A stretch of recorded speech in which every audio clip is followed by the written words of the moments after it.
This is Howling 2, Your Sister is a Werewolf, retrospective, take 1, and action.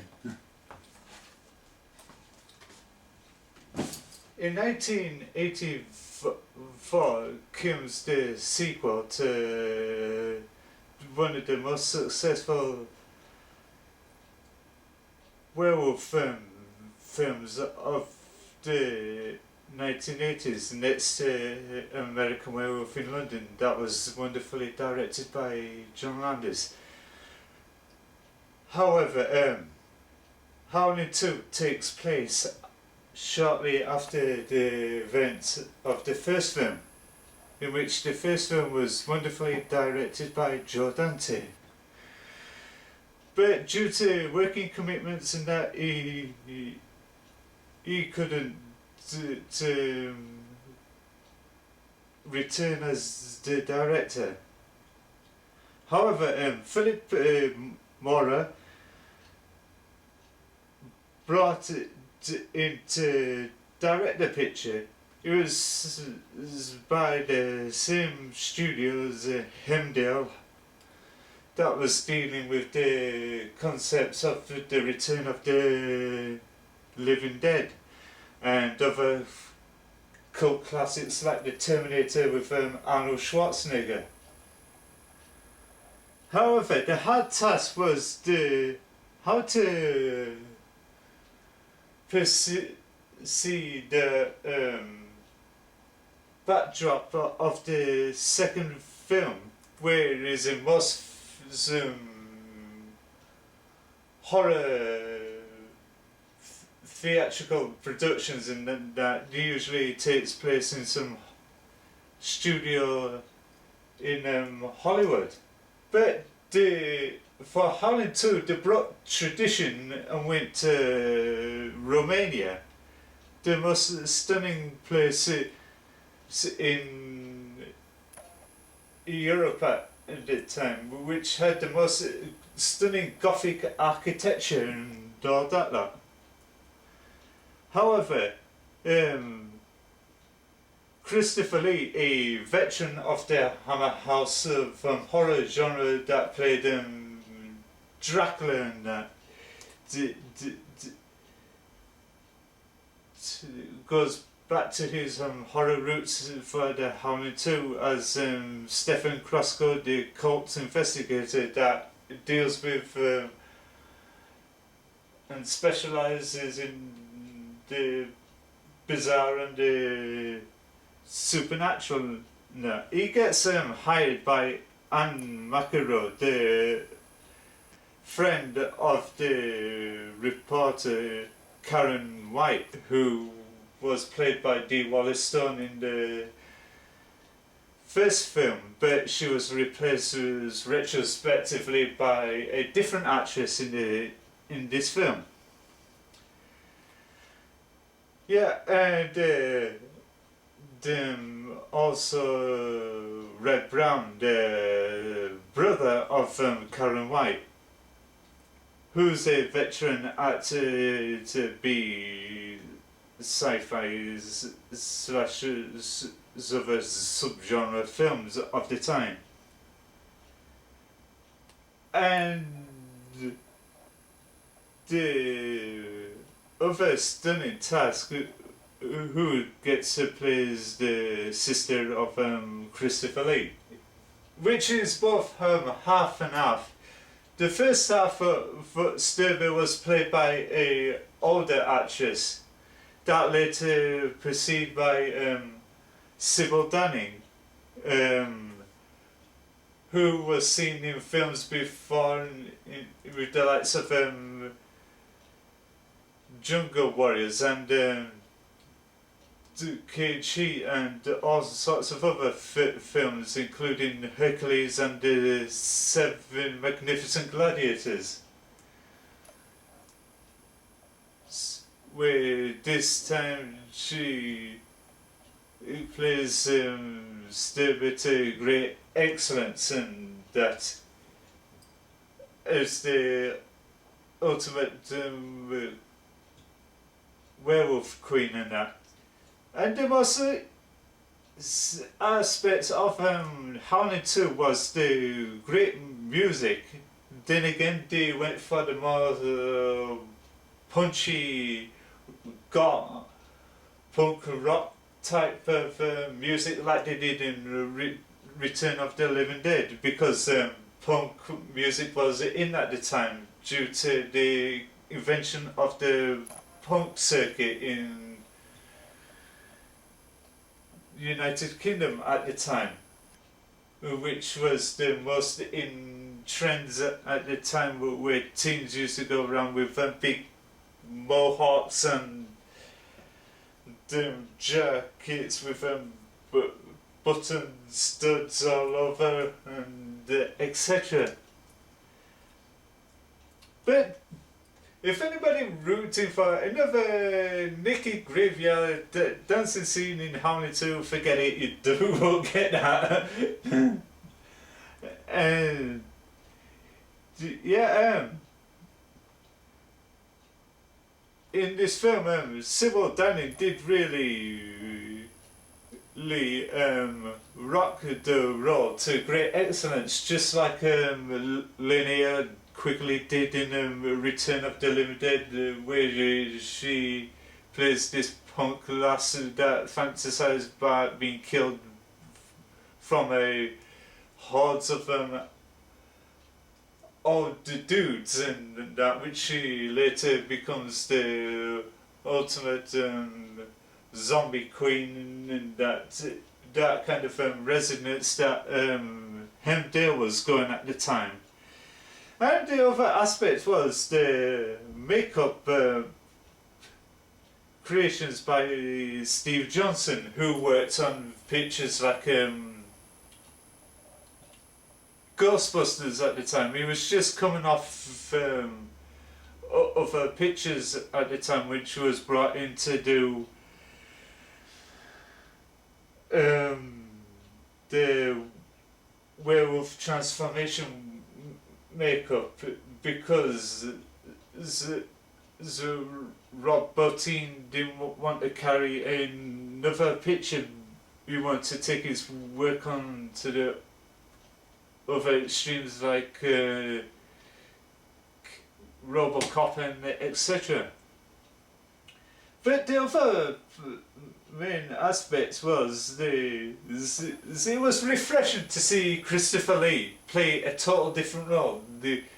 In comparison to what he was playing in the past, which was playing the savoury villain of all types of calibers, and it was refreshing to see him take on a entirely different role, and that it dispels the cliches on how to kill a werewolf. The people's cliches about killing a werewolf, you stab him through the heart with a wooden stake and they're dead. But that myth was dispelled in Fright Night, where Stephen Jeffries' character Evil Ed came alive at the end with "Haha, you're so cool, Brewster," and it fades to black, and the J. Gillis Band song Fright Night came belching on as the credits progresses. But how to dispatch a werewolf was by a form of titanium metallic elements that to werewolf it's their kryptonite, to Superman's kryptonite, which is a green power draining substance, and that.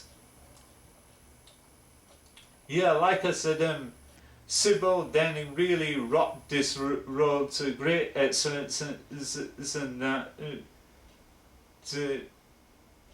and all sorts of other stuff. It was the tough, demanding thing to do, even though she had to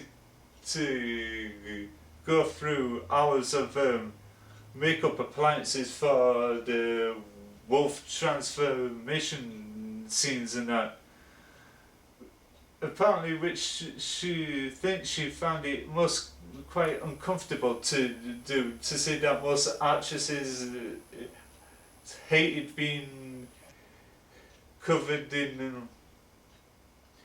in spirit gum glue or whatever, and had the prosthetics attached to the body. Linnea did explain this on the making of Return of the Living Dead. She didn't like having makeup appliances to her face and that, which she found it totally uncomfortable and that. But however, the result was effective. She, Sybil pulled it off. It made it sound like a kinky bestiality threesome, which was totally bizarre, seeing these three wolves all on the bed, almost having some weird bizarre thing, which was quite funny and shocked me at the time. But at the time I was a young, naive 20-something person that came to the attraction of this film was way back in the 90s. I became drawn to the Fangoria magazines.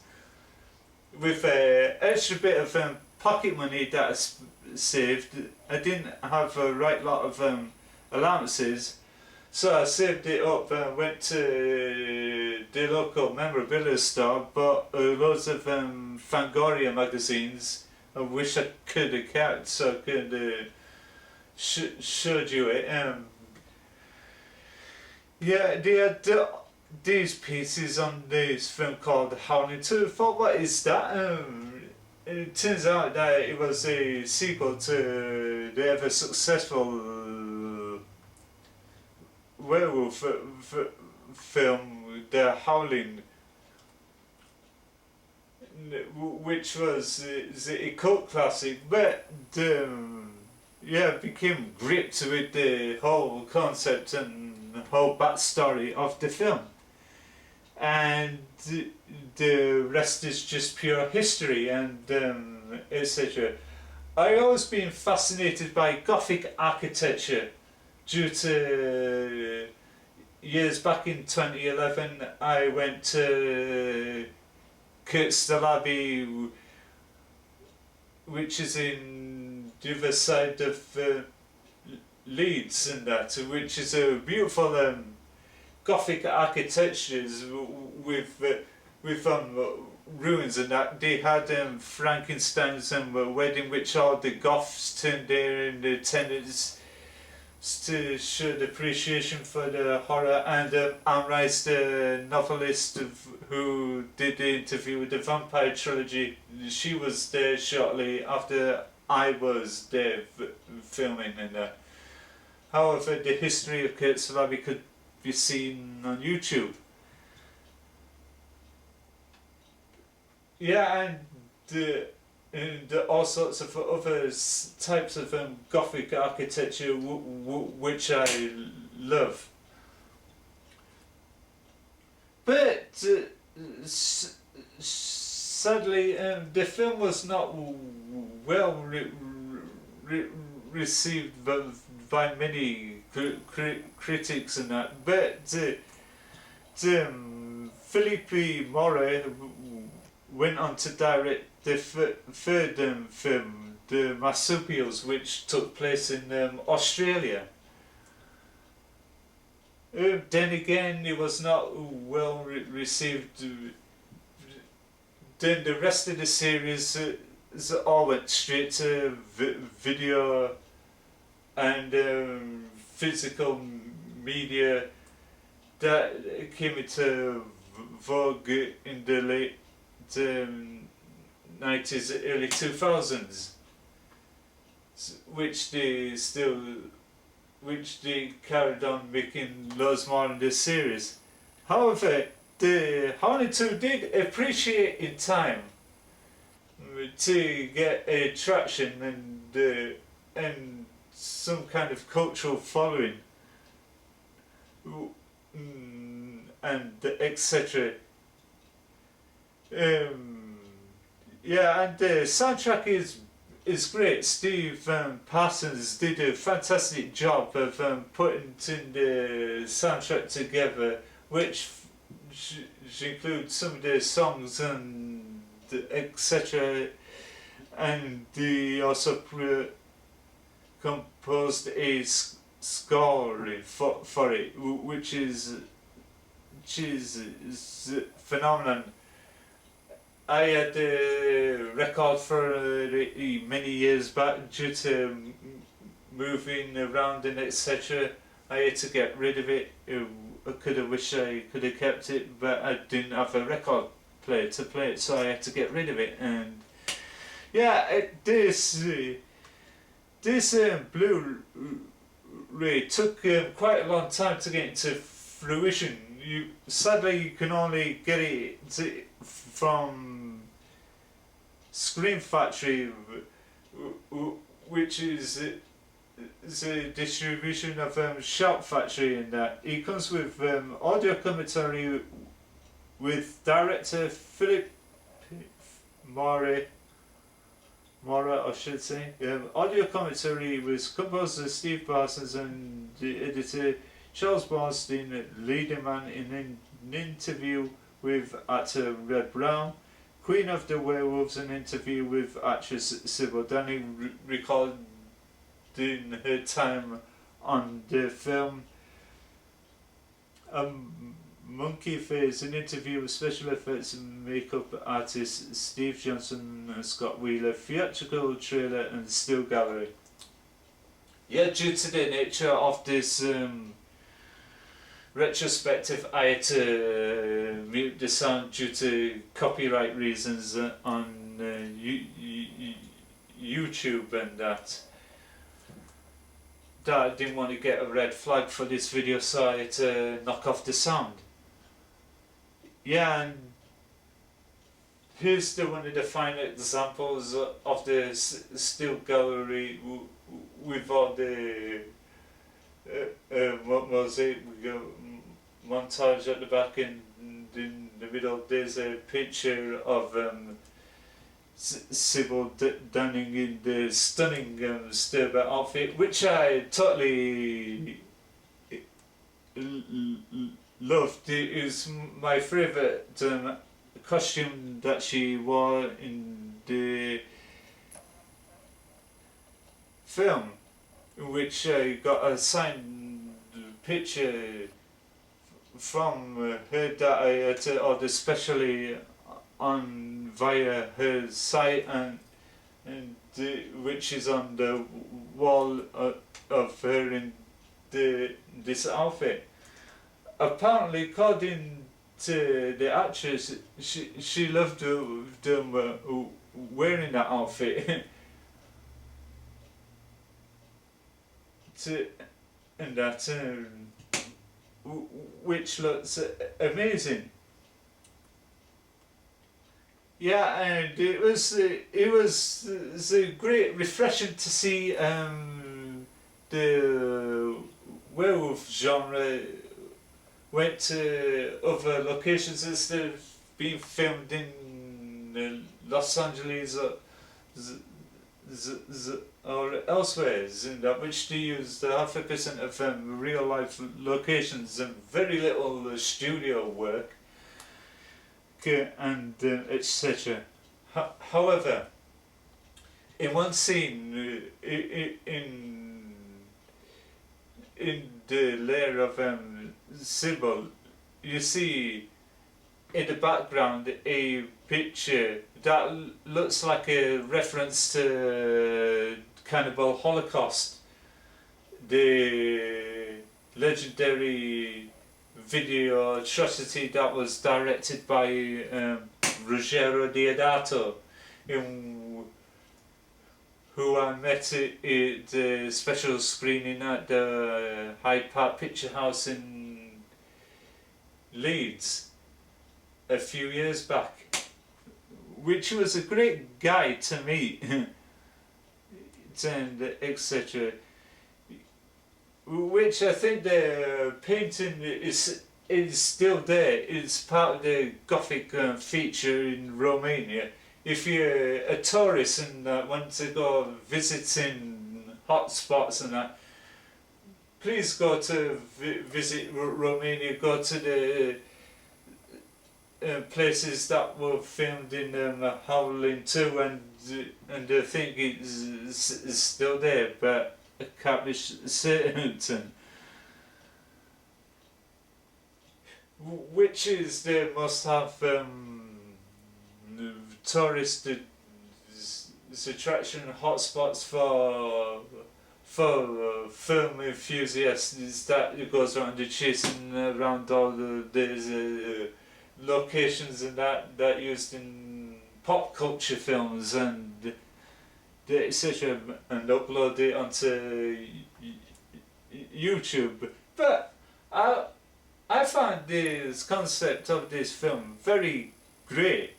However, it says your sister is a werewolf at the back, but yeah, I think that was for the American distribution, but over here was known as the werewolf bitch, and it comes with a reversible cover art.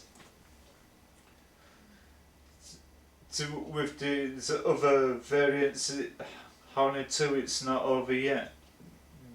The rocking, shocking new wave of horror, which is more or less a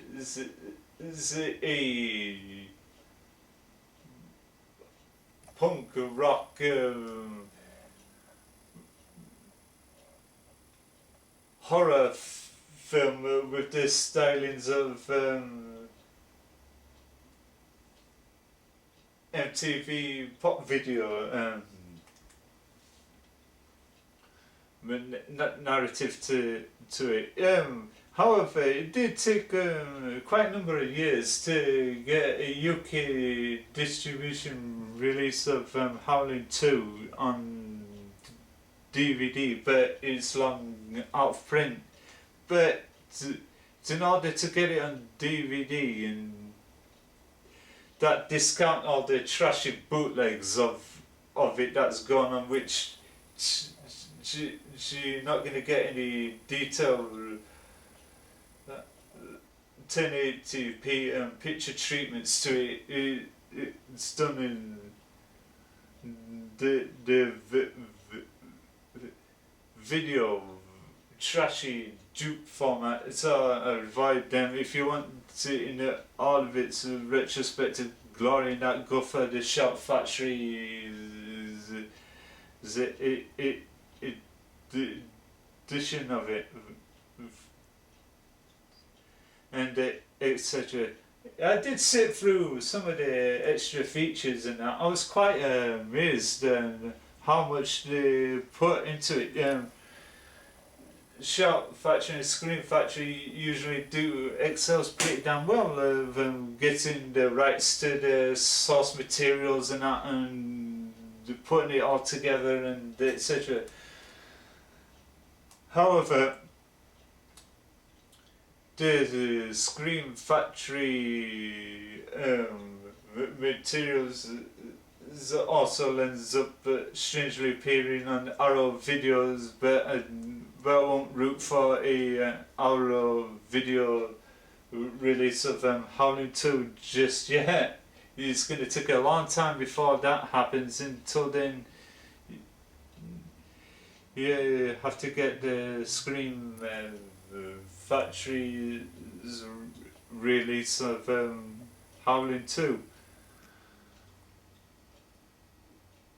Yeah, and it was a great film. Yeah, which was a great way of seeing Christopher Lee playing a total different role than to usual. But once again, Sybil Danning rocked it, and that and etc.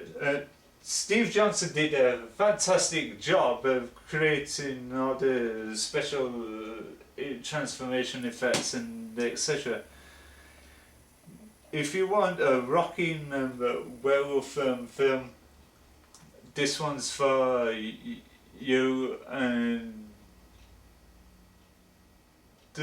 what you think of it, please leave the comment below the video as when it goes up, and the etc. and that.